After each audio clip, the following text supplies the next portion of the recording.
Mais qu'en est-il de l'argent? Vous n'êtes jamais allé à l'université, alors vous êtes toujours fauché, non? Vous pensez que vous deux pouvez vivre avec ça? Si vous comptez sur l'argent de maman, laisse-moi vous donner un conseil. Nous pas aussi pareil, adulte peut vivre avec Medicaid. Vous n'avez même pas de maison. Je pouvais le dire, même au téléphone, que mon frère me regardait de haut et riait, tout comme il l'a toujours fait. Je souhaite qu'il arrête de me moquer. Je ne suis plus la même personne qu'avant. Est-ce tout ce que vous vouliez dire? Ne vous inquiétez pas pour moi. Sommes-nous faits? Je n'ai rien d'autre à discuter avec vous. Vous avez vraiment changé, hein? Juste parce que vous avez réussi à survivre ne signifie pas que vous pouvez agir comme si vous étiez meilleur. Vous êtes une femme, vous ne battrez jamais un homme. Arrêtez de faire semblant d'être pauvre. Vous vous trompez. Je ne suis pas pauvre. Je gagne un salaire décent. Je pouvais le dire, même au téléphone, que mon frère me regardait de haut et riait, tout comme il l'a toujours fait. Je souhaite qu'il arrête de me moquer. Je ne suis plus la même personne qu'avant. J'ai donc dit la vérité. Mon nom est Claire. Je me suis mariée avec Luc il y a 3 ans. J'ai un travail gratifiant et je vis une vie heureuse. Je n'aurais jamais pensé qu'un tel bonheur viendrait à moi. Ayant grandi sous autoritaire, chauviniste, je n'ai jamais eu la liberté que mon frère avait. J'ai été constamment opprimée. Mon frère m'a toujours ordonné, m'a rabaissé devant ses amis et s'est moqué de moi. La seule raison pour laquelle j'ai tenu le coup, c'est grâce à maman. Maman ne pouvait pas faire face à papa ou à mon frère, mais elle m'a toujours aidé. Quand on m'a forcé à faire quelque chose d'irraisonnable, maman l'a fait à ma place, et même si j'étais censée être occupée. Elle s'est blottie contre moi quand je pleurais et est restée à mes côtés jusqu'à ce que j'arrête de pleurer. En grandissant, mon frère est devenu de plus en plus malveillant. Il a manipulé des situations pour que maman ne puisse pas me protéger. Si maman essayait de m'aider, il me dénonçait maman à papa, qui me grondait alors. Comme je l'ai réalisé, je savais que je devais devenir forte et cesser de pleurer. Le temps a passé et je suis arrivée à la 2e année. Les femmes n'ont pas besoin d'études, tu n'iras pas à l'université, a dit papa. J'ai refusé son offre, disant qu'il avait dit la même chose quand je me suis mariée. Mais elle avait refusé avec les mêmes mots. À présent, elle vit avec mon frère et sa famille. Pendant ce temps, ma belle-mère est décédée. Quand je l'ai dit à maman, elle a dit qu'elle assisterait aux funérailles. Cependant, elle ne s'est jamais présentée. Quand je l'ai appelée plus tard, elle a dit qu'elle avait dû faire face à quelque chose d'urgent. Qu'est-ce qui pourrait être plus important qu'un enterrement? J'ai commencé à m'inquiéter. Inquiète, j'ai contacté maman de nouveau. Mais tout ce qu'elle a dit, c'était « pense seulement à ton propre bonheur ». En y réfléchissant, j'ai décidé de continuer notre contact occasionnel. Marie a répondu à ses messages. Un jour, en rentrant du travail, je vis une ombre à la porte d'entrée. En m'approchant prudemment, je la trouvais dans un fauteuil roulant. Quoi? Cela prend plus de 3 heures pour venir ici depuis ma ville natale en avion et en taxi. Je n'ai pas pu m'empêcher de hausser la voix. Je ne savais pas que Marie allait arriver, sans parler du fait qu'elle était maintenant en fauteuil roulant. En regardant de plus près, ses vêtements étaient en lambeaux et ses cheveux en désordre étaient attachés. En se tournant vers le son de ma voix, Marie éclata en sanglots. Je l'ai rapidement fait entrer et poussé son fauteuil roulant. Je suis désolée. Je ne voulais jamais être une charge, Claire, mais je n'avais nulle part où aller. En la prenant par les épaules, je suis parvenue à l'amener au salon, où elle a parlé d'une voix presque inaudible. Ma gorge s'est serrée à la vue d'elle. Ce n'est pas une charge. Je suis juste heureuse de te voir après tant de temps. Oui, nous ne nous sommes pas vus depuis que tu vis seule. En réalité que j'ai été traitée comme une servante par Pierre depuis longtemps. Cela s'est aggravé après le décès d'Alexandre. Pierre, sa femme et même leur fils, mon petit-fils, ils m'ordonnent tous les jours. Quoi? Je suis devenue handicapée récemment après être tombée dans les escaliers, mais leur attitude n'a pas changé. Il me faut encore faire tout le ménage, tout en ne me donnant que la Medicaid. Je pouvais plus le supporter. Les larmes que je retenais ont débordé. Bien sûr, je ressentais de la colère envers la famille de mon frère, mais je me blâmais encore plus. Je ne pouvais m'empêcher de me blâmer de ne pas avoir reconnu les luttes de Marie alors que je prenais sa gentillesse pour acquis, même si elle était dans une situation si difficile. Écoute, Marie, déménageons ensemble. Je suis sûre que Luc comprendra. Tu ne peux pas retourner dans cette maison? J'ai posé ma main sur celle de Marie et je l'ai serrée fort. Merci. Elle a dit, les larmes silencieusement coulant sur son visage. Lorsque Luc est rentré à la maison et que je lui ai expliqué la situation, il a discuté de l'avenir de Marie avec une expression sérieuse. Luc valorise l'égalité et méprise le chauvinisme masculin. Sachant mon passé, il a dit que Marie pouvait rester avec nous indéfiniment. Avec la permission du propriétaire obtenue, les plans pour vivre avec Marie ont commencé à prendre forme. Le lendemain, qui était mon jour de congé, je suis allée avec Marie dans un grand magasin et je lui ai acheté de nouveaux vêtements. Nous sommes également allés dans un salon pour lui faire une nouvelle coiffure. Avec ses nouveaux vêtements et sa nouvelle coiffure, j'ai remarqué à quel point le visage de Marie était devenu mince.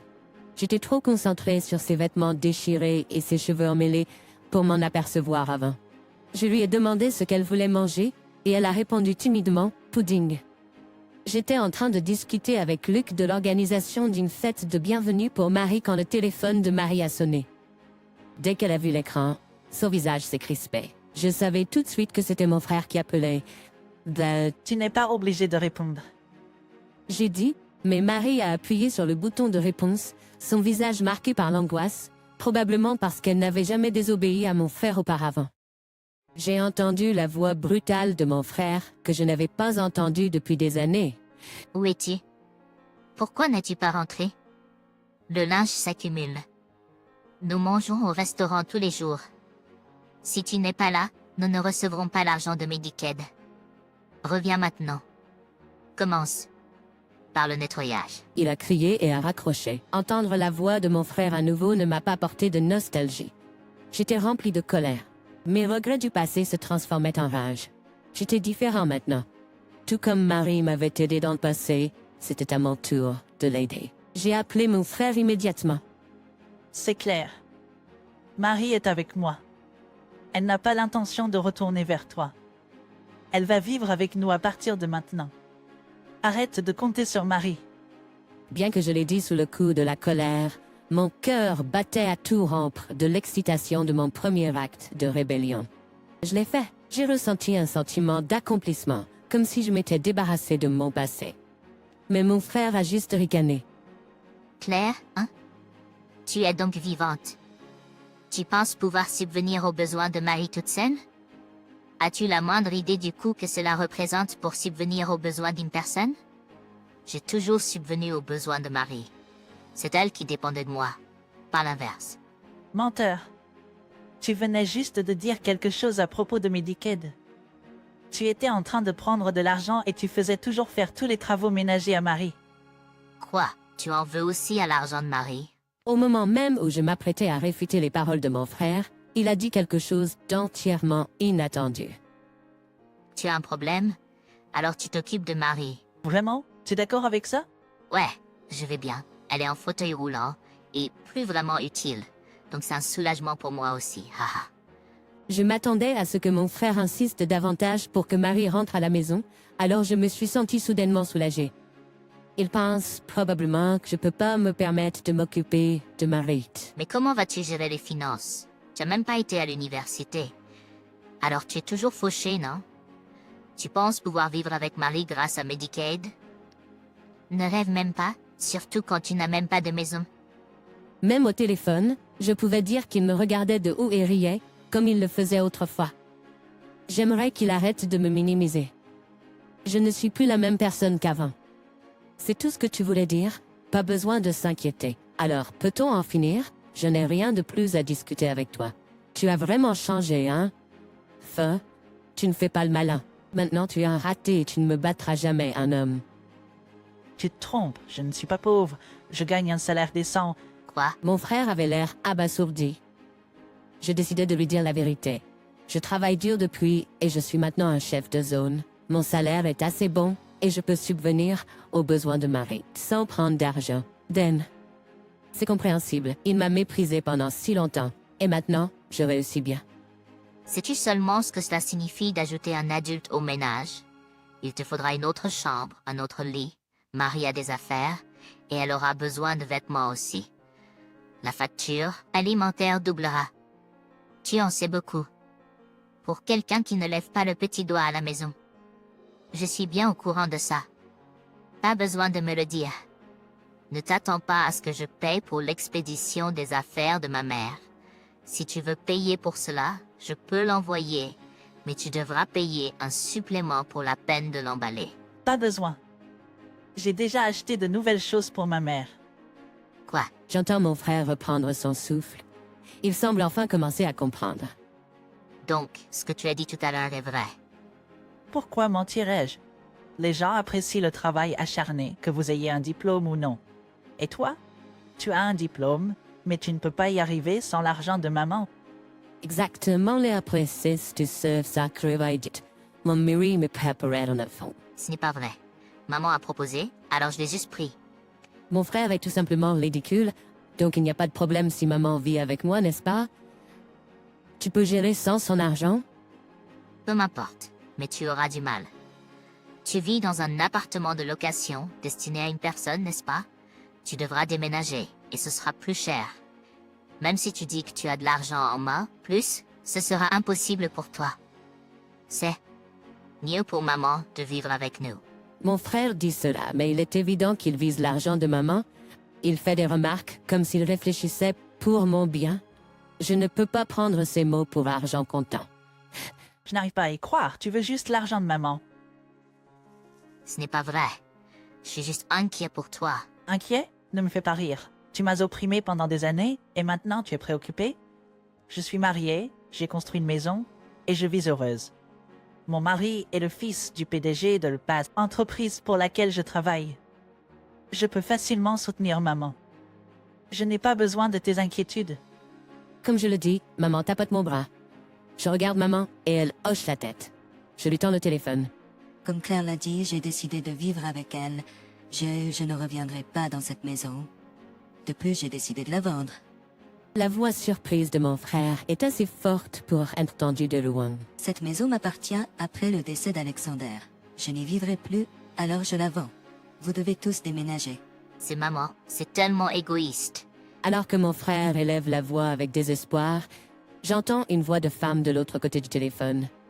Je n'entends pas distinctement, mais elle est certainement en colère. C'est ta faute si tu as exploité maman. Excuse-toi et demande-lui de revenir. Mon frère continue d'argumenter avec la personne de l'autre côté, probablement sa femme. Les deux parties semblent s'accuser mutuellement de ce que maman soit partie, et la conversation était insupportable à écouter. Réglez vos problèmes par vous-même. Je raccroche maintenant. Bon débarras. Avec cela, maman a mis fin à l'appel. Regardant fixement le téléphone, maman et moi avons senti une main sur nos épaules. C'était Luc. Vous avez tous les deux été excellents. Vous avez tenu bon. Entendant les mots de mon mari, maman et moi nous sommes étreintes et avons pleuré. Quelques jours plus tard, maman a décidé de vendre sa maison familiale. Le beau-père de Luc nous a présenté à un agent immobilier qu'il connaissait, rendant le processus de contractualisation fluide. Quant à la famille de mon frère qui a été expulsée de la maison, ils ont emménagé dans un appartement vétuste. Et, peu de temps après, sa femme l'a quitté. Apparemment, les disputes ont continué après l'appel et il n'a pas pu gérer les tâches ménagères que maman faisait auparavant. La vie de mon frère et de son fils, qui n'avaient jamais fait de tâches ménage avait démantelé. Leur maison est devenue si en désordre qu'ils ont reçu des plaintes de voisins. J'ai entendu des rumeurs selon lesquelles ils seront bientôt expulsés de l'appartement vétuste. D'un autre côté, mon mari et moi avons quitté nos emplois et avons décidé de réaliser notre rêve en ouvrant notre magasin de détail de rêve. Nous visons un endroit où tout le monde, indépendamment du genre ou du handicap, peut travailler sur un pied d'égalité. Après avoir vendu sa maison, maman a proposé de me donner l'argent, mais j'ai refusé. Je lui ai dit de profiter de sa vie, de rattraper les années perdues. Entendant mes mots, maman a décidé d'utiliser l'argent pour emménager dans une résidence-service. Bien que je me sente un peu seule, je soutiens sa décision de commencer un nouveau chapitre de sa vie. nous lui rendrons visite dans la résidence service. Avec cette pensée, je me suis engagée à l'encourager dans sa nouvelle vie.